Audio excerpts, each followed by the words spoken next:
I was patient listening to people talking on these meetings, and one issue that worries me, I just want to articulate that issue and say our views, at least how we see the situation from our perspective. When people talk about Russia, Ukraine, I say there is no Russia-Ukraine war at all. There is no Russia-Ukraine conflict. This is war declared by NATO on Russia. The war declared by NATO on Russia is not only for Russia, it's for dominating the whole world. It's for hegemony. This is an agenda developed after the end of the Cold War. They came up with this fantasy about containing Russia, containing any power, small, big, that challenge them technologically, economically, socially, culturally. They have to contain everybody. This defunct ideology, it's a defunct ideology. I say Russia did not do its preparation to face this declared war. Even though Russia was aware about the dynamics of what was going on. NATO is defunct. NATO does not exist. NATO is under intensive care. EU does not exist. EU is under intensive care. Now, 30 years ago, when they decided to contain Russia, they felt that was the major threat for them. China was not considered a threat at that time. Now they know.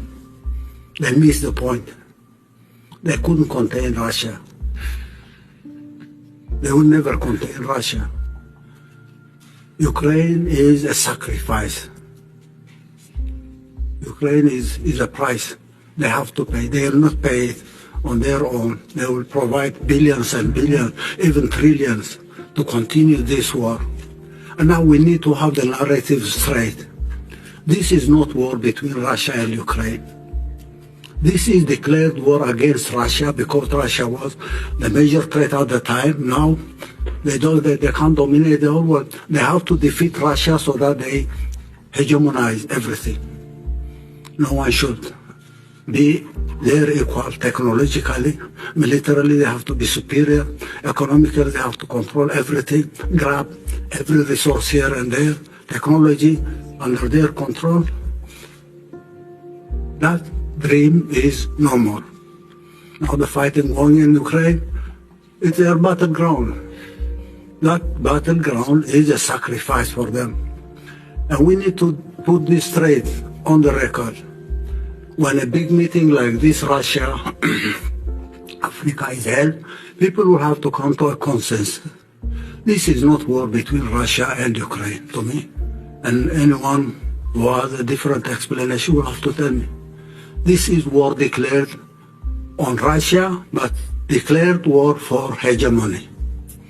The last 30 years we have seen the details of the mechanics of this declared war. This last event is the final phase to me. It will end sometime. NATO will not get out of intensive care. EU will not get out of intensive care. These are systems that are crumbling. It's only a matter of time. And the whole world will have to be prepared, not to defend Russia, but stand with Russia so that this hegemonistic idea will not prevail at any point in time in history. How do we design a plan? How do we fail this one without any further cost? They are printing money. They are not manufacturing anything at all. It's printing money. And this has been one of their weapons globally. The monetary system, the global monetary system, controlled by dollar and euro, has been used. Sanctions here, sanctions there, sanctions there, grabbing this account, grabbing that account, has been one of their tools. This is not going to continue indefinitely. And we need a new financial architecture globally, not controlled by euro, not controlled by the dollar, not controlled by other currencies. To me, this failure of the attempt to contain Russia will immediately move to the east. Containing China is their next agenda. They may be playing a very deceptive tactic on trying to tell everyone, oh no, we have to work with China, we have to do this and that. Their miscalculation about China has proved to be wrong. They felt probably they have the technology, they have everything. The Chinese can only copy. They will never equal them. So they will contain Russia, but make friendship with China and continue taking advantage of that so that containing Russia will be easier for them to do. Now China is out of control. Containing China from Taiwan, from India, from Japan, from South Korea, from Australia. How do they do it? How will they do it? That challenge is coming next. But first they need to deal with Russia. How are they going to deal with Russia and then next move to China? How can they deal with everybody? How do they contain us? Imagine this tiny Eritrea is being contained by them. We are being punished with their sanctions every time. We have to be punished because we are not bowing. We are not bound to their conditionalities. We are a very small threat. We are not even a threat to them. But they have to contain us. Sanctions, sanctions, sanctions, sanctions, conflict here, conflict there. Now, I think we need to strategize. And I say Russia will have to lead this strategy. Russia will have to design a plan on facing this declared war. Not only on Russia, but it's a global war. And everybody should come and join Russia on this strategy. The sooner the better. The easier way we can control this hegemonistic strategy and frustrate that strategy, we give peace. Development will come. Nobody is going to bother us. Nobody is going to bully everybody. Sanction, bully, defamation, demonize, psychological warfare, sanctions. We need a strategy, an alternative strategy for this hegemonistic declaration of war. And every event, bilateral, multilateral, will have to adopt this strategy. And that's why I said during my intervention, Russia should design a strategy. It's not because Russia will have to do everything. We can make our contributions. It's a matter of ideas.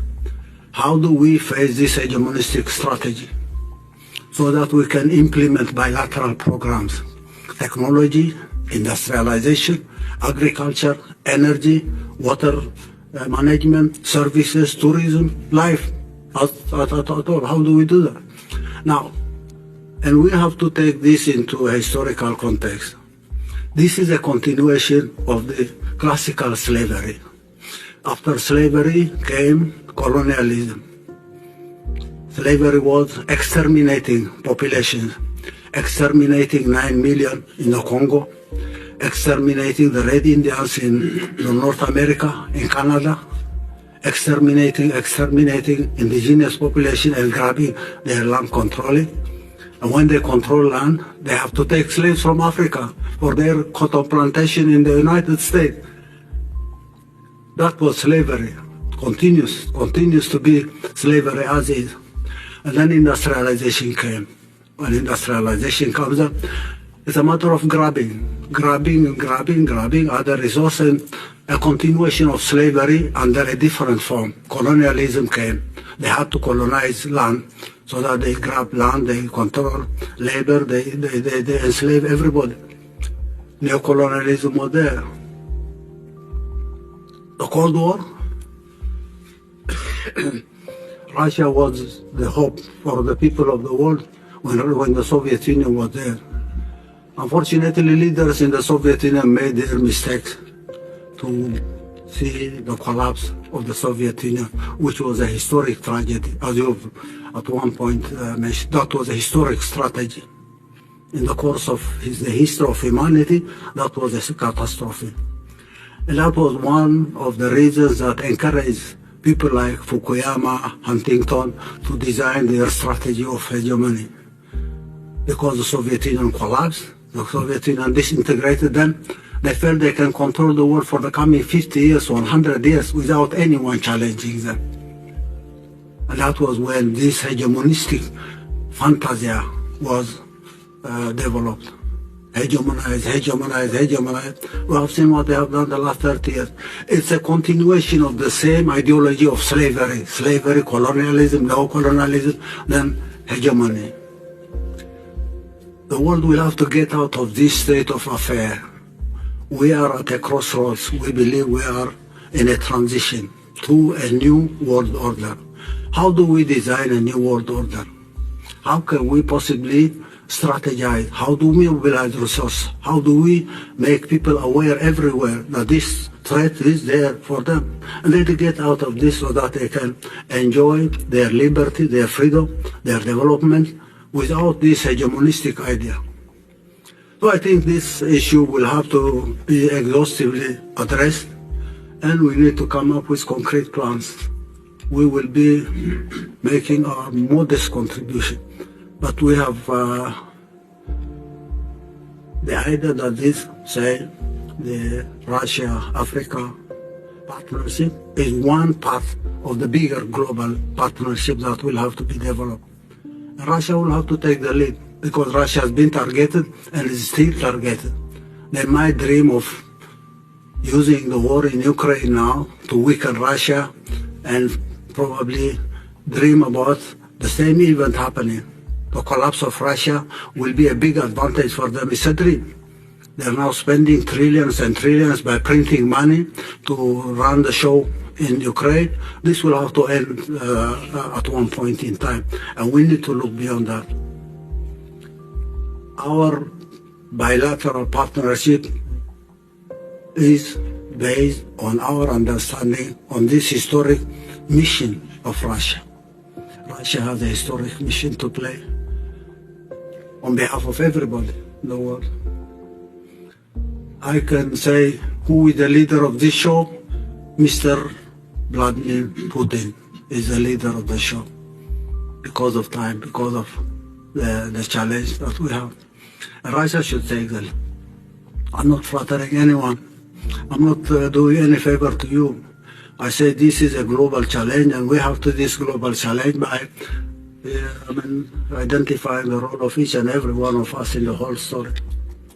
Economic programs, energy, water, infrastructure, name it. Not the easiest thing one can ever imagine.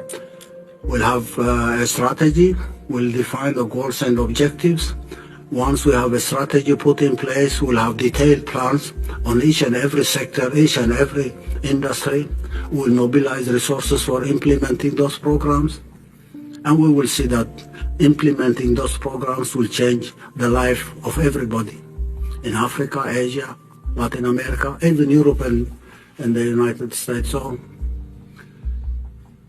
our detailed plans for sectoral programs is ready. On each and every sector, we have our own strategic plan. Since 2012, we have designed details of each and every infrastructure program: roads, ports, airports, railway, ropeways, energy programs, water preservation and water management programs, irrigation, introducing technologies. Our human resource development strategy has been there. We discussed it yesterday with one of your ministers. We have at least agreed on the details on how we will go over this, because developing our human resource is a priority for us. There could be other resources, oil, gas, minerals, whatever. But our human resource is our human capital.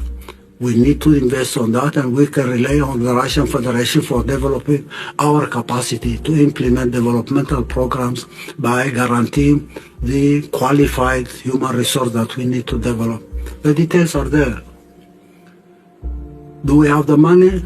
We'll try to mobilize every single penny. If we can't mobilize this resource, then we'll have come and say to our partners in the Russian Federation, these are our plans. If you have an idea or an opinion, alternatives, we would like to listen. Mobilizing resources is a shared responsibility, and we can mobilize our own resources from whatever is available. Mining, agriculture, manufacturing, we can do that. Thank you for your patience. But this war will have to be clearly defined as a declared war on the part of NATO and its allies. It's been going on for the last 30 years. It will continue for some time, but we will stop it somehow. And the Russian Federation will have to take the brunt on that issue. Thank you. Спасибо большое. Thanks.